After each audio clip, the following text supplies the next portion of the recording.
Cari amici di Econ, siamo tornati alla Gallery a Venezia. Questa volta la mostra è su Carlo Scarpa, 3 progetti veneziani 1942-1951. La mostra è aperta da oggi fino al 30 aprile. Fondamenta dell'Arzane Dorso Duo 23-24 Venezia. Siamo con i curatori Luigi Guzzanti, Cecilia Zavagno, manca Sergio Ballini. Di cosa parla questa mostra? Abbiamo Scarpa, un architetto, ma qui vedo tante foto che hanno a che fare con l'aspetto del mobilio, dell'arredamento interno, dell'organizzazione degli spazi. Certo, sono 3 case a Venezia realizzate nel periodo bellico e subito dopo la liberazione, e un progetto invece non realizzato ma esiste come proposta. Le case realizzate mostrano la perizia della falegnameria capovilla, in quanto all'epoca il mobilio si comprava sempre, lo si faceva realizzare dagli artigiani, normalmente non si compravano, non era così diffuso il mercato dell'arredo, così come sarà più tardi. E possiamo ammirare in mostra molti disegni realizzati da Scarpa, finalizzati alla realizzazione di questi arredi che vanno dalla cucina, al salotto, il soggiorno, cornici per le opere d'arte, che però non sono quadri di firma, ma sulla scorta delle proposte di Le Corbusier, che Vers in Architecture, il libro degli anni 20, proponeva mettete alle pareti riproduzioni di opere importanti. Quindi sono straordinari i disegni delle cornici Che adesso andiamo. che Scarpa realizza e fa realizzare la fonderia, per ricominciare i girasoli di Van Gogh, edizione precoce di Alinari a colori, e che viene a dare quindi un riferimento agli aspetti culturali molto aggiornati al dibattito architettonico europeo che Scarpa ripropone, legato però anche comunque a un gusto molto veneziano e a una committenza illuminata che gli fa realizzare queste proposte. Le case sono tuttora esistenti e mantengono molte delle caratteristiche che sono state realizzate negli anni 40. Noi, visto la difficoltà e l'interesse anche, sono tutti disegni originali, fotografie degli stati di fatto degli immobili, proponiamo anche al sabato mattina delle visite guidate che potete venire a seguire dopo le ore 11.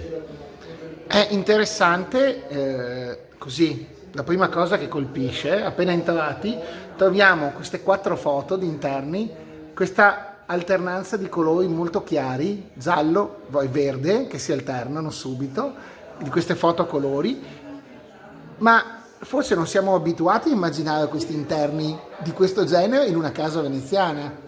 Chi forse non è veneziano, certo, non è abituato a questi interni. La straordinarietà però della cromia gialla zafferana che voi avete accentuata nella dominante della fotografia, della stampa, è proprio questo citare il giallo dei girasoli di Van Gogh, quindi sono delle proposte veramente sottili da parte dell'architetto e che incontrano l'interesse dei committenti.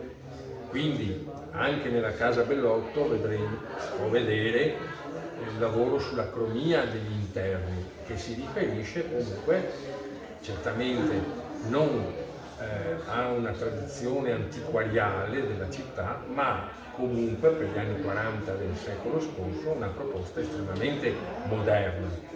Questo è il contributo di Carlo Scarpa nel lavoro all'interno di un habitat veneziano.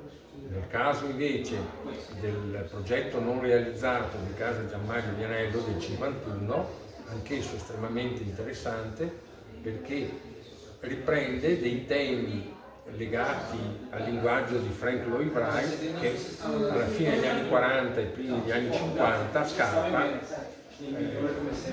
prende come maestro, ma nello stesso tempo è proprio la data del 51, l'anno in cui Wright a Venezia prende la laurea honoris causa, visita le fornaci di Murano, esistono delle fotografie che mostrano, e a Firenze anche sarà ad una grande mostra nello stesso anno, farà tappa a Venezia, e il linguaggio wrightiano si diffonde in quel momento Ma in Italia.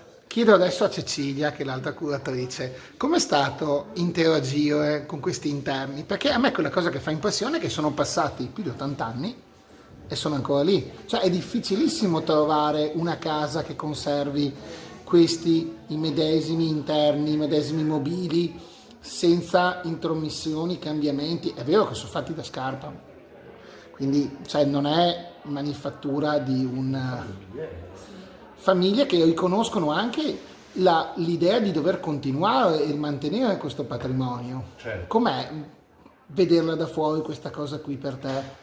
Beh, vederla da fuori è un onore al maestro, comunque un riconoscimento al suo lavoro, che poi, se parliamo di Venezia, questa capacità, che poi parliamo di altri anni perché ovviamente la mostra è concentrata su lavori degli anni 40 e del dopoguerra, quindi erano altri anni per l'Italia, ma oggi che siamo nel 2026 ritrovare questi arredi vuol dire un riconoscimento e una capacità che già all'epoca c'è stata da parte di Carlo Scarpa di compenetrare Venezia e la sua antichità, la sua caratteristica architettonica con questo stile molto molto più moderno.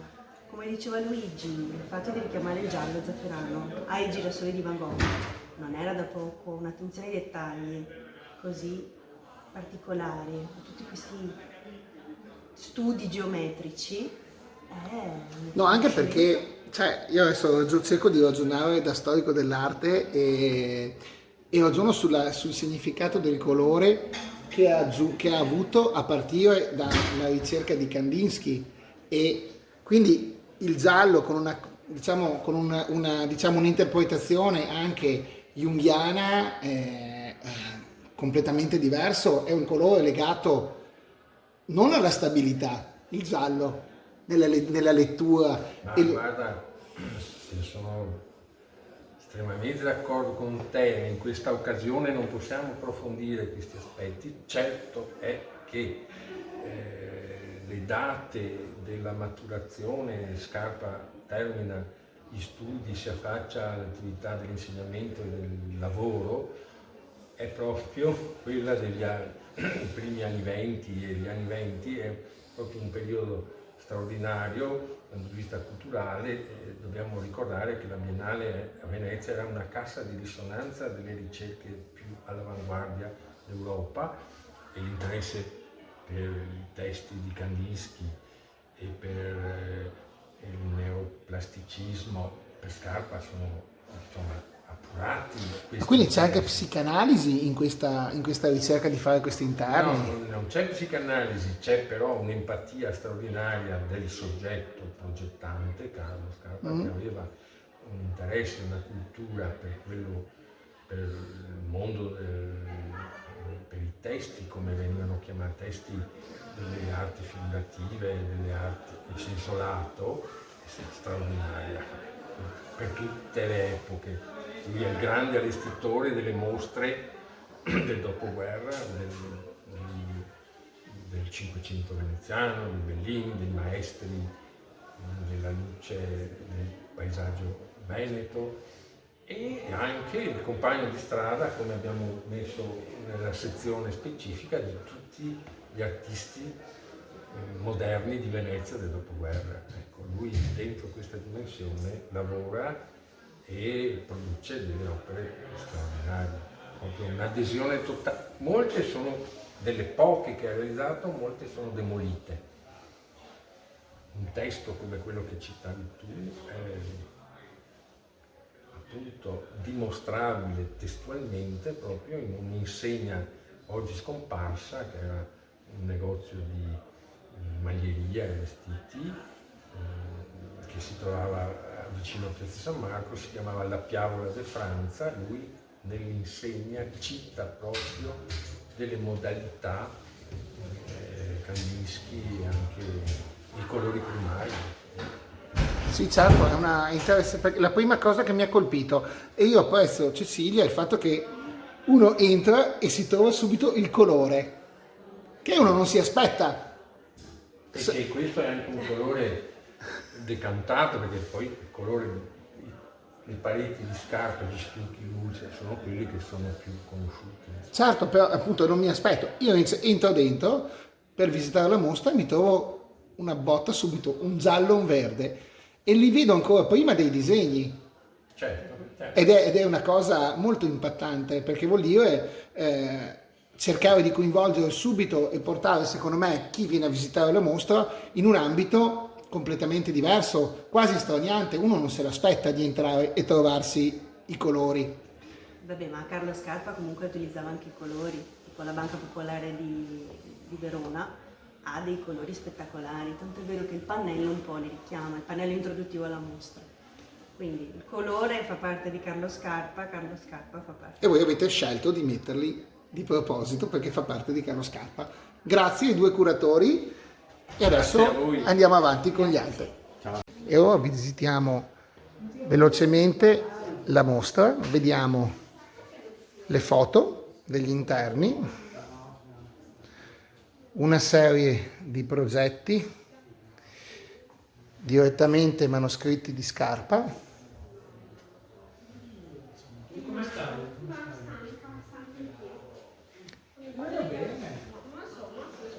L'ultima volta perché non ti avevo visto che eri vicino alle fresche, è possibile. Vediamo proprio il gusto scarpiano in queste foto e anche questi bellissimi disegni. Come conti, ci vediamo avanti lontano.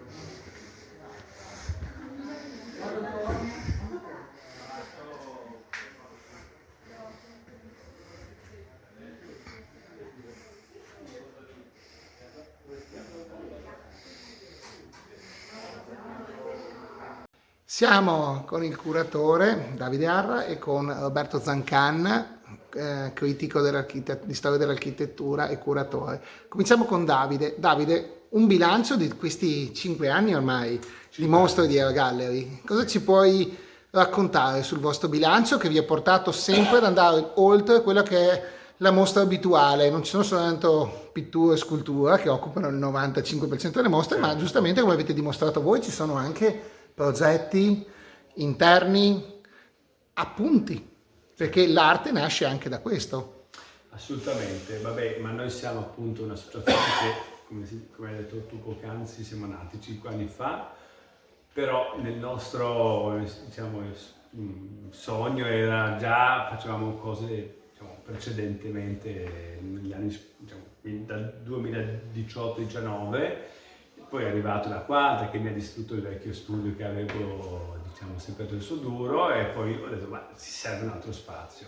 E abbiamo scelto questo, che è una zona molto frequentata appunto dai studenti, che appunto qui c'è l'Università dell'UAV, e abbiamo detto sì dai, facciamo questa cosa insieme a Luigi Guzzardi, a Roberto, a uno staff eccezionale, devo dire. Cecilia Zavagno e tanti altri volontari, devo sottolineare questo termine, sono tutti volontari che si impegnano per dare una svolta, diciamo, una speranza che Venezia c'è ancora, non solo che c'è Venezia, ma c'è soprattutto un piacere, un'iniziativa di creare vita sociale in questa città, che come ben sappiamo tutti l'epoca non è quella delle migliori, ma diciamo, ci diamo da fare. Abbiamo scelto questo posto, 5 anni sembra niente, ma sono passate tante cose insieme, dal Covid, alle varie guerre e via dicendo.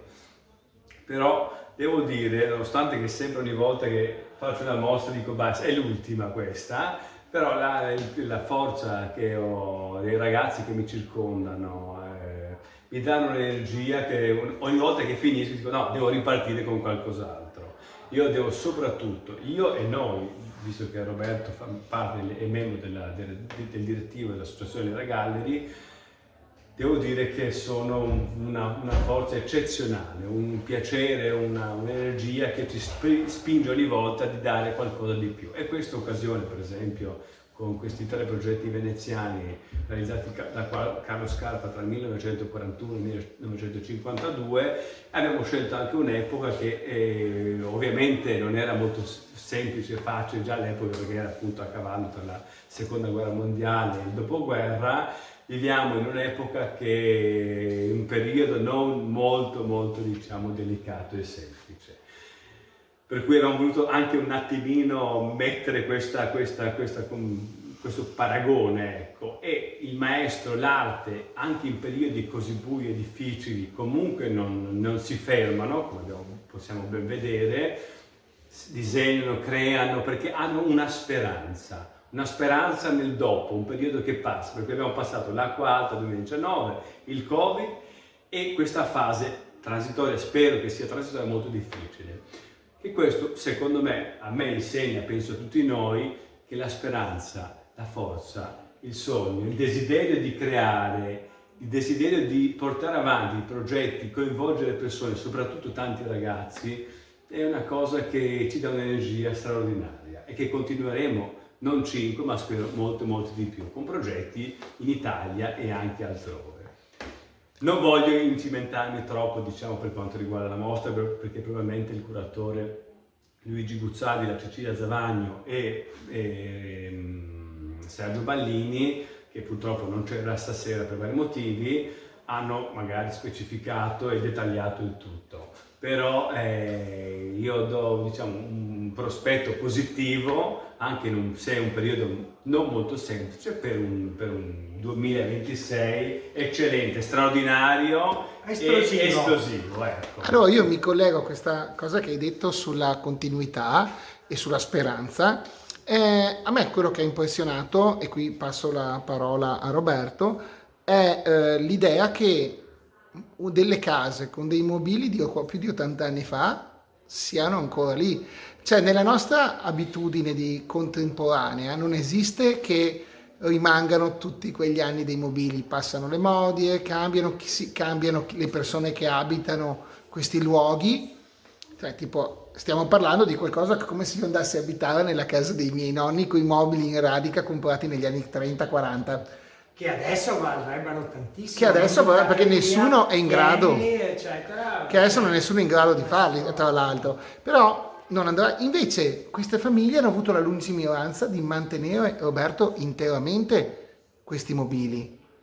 Sì, perché a Venezia si sa cosa vuol dire abitare e sedersi su una sedia di Carlo Scarpa o su un tavolo così incredibile come questo, che ha un disegno quasi impossibile da riprodurre, eccetera. Non è soltanto un culto del passato, degli oggetti, eccetera, ma un'intima comprensione di cos'è sta roba.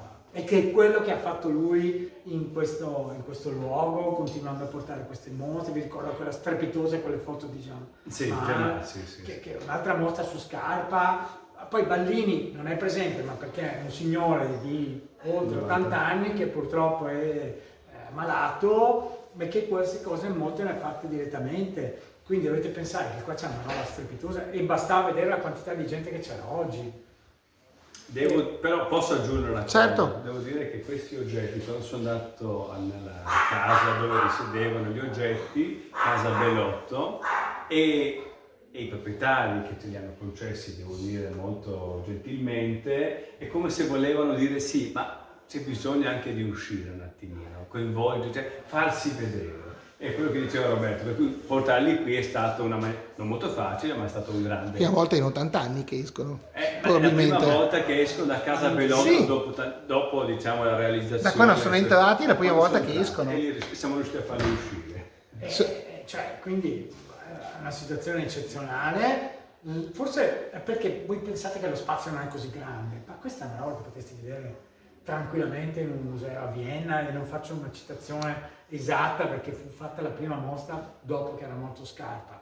avevamo la nipote di Scarpa oggi, c'era la famiglia, cioè non è uno spin-off qualunque. Qua è stata fatta un'operazione pazzesca, cioè a livello di musei internazionali, e questo grazie a questo signore qui che in prima persona si è impegnato anche materialmente a spostare le cose, oltre all'impegno di produzione eccetera, che non sono giochi, queste cose, perché poi Venezia magari è abituata a questa roba, perché viene da questa altissima cultura, ma cioè questa roba qui era a New York, voi vi trovereste con il board of trust di miliardari, compreso il presidente Trump, probabilmente a farne parte.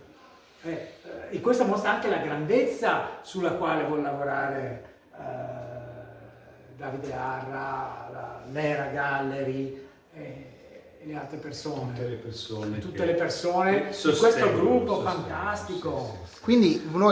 Quindi adesso faccio un invito ai visitatori, voi venite a vedere la mostra su Carlo Scarpa e troverete i mobili dal vero, ma troverete i disegni, gli schizzi e anche delle foto degli interni per rendervi conto com'è il passaggio dallo schizzo alla fotorealizzazione alla tridimensionalità degli oggetti veri e propri. Quindi io vi ringrazio ragazzi, continuate con questa abitudine a fare cultura, perché per fare cultura bisogna è troppo facile fare cultura facendo parte del mainstream con gli sponsor che ti bussano loro alla porta. Cultura, farla da sé e mettendosi in gioco, questa è la vera sfida. Vi devo fare i complimenti perché ogni volta che vengo trovo sempre delle mostre altissime. Non al presidente, ma tutte le persone, a questo staff. Allo staff, ai volontari che sostengono le Gallery, che sono tanti ragazzi, ragazze, giovani o non giovani, che ci credono nella città, ci credono in questo progetto e guarda, io li ringrazio di cuore perché senza di loro questo non sarebbe possibile, perché come dicevi te, noi facciamo il tutto senza sponsor, senza eventi, senza coinvolgere, diciamo, complessi totalmente diversi, ma è grazie al loro sostegno che tutto questo è possibile, in una città magica, unica come Venezia. Grazie di cuore. Grazie a voi e noi di Econ siamo sempre contenti di mettere in evidenza queste perle di cultura, che altrimenti uno non penserebbe mai di poterle trovare, perché la gente viene a Venezia e invece questa qua deve essere una mostra per la gente che viene a Venezia, ma anche per i veneziani stessi. Assolutamente sì. Assolutamente. Grazie ancora ragazzi e buona serata, alla prossima. Grazie.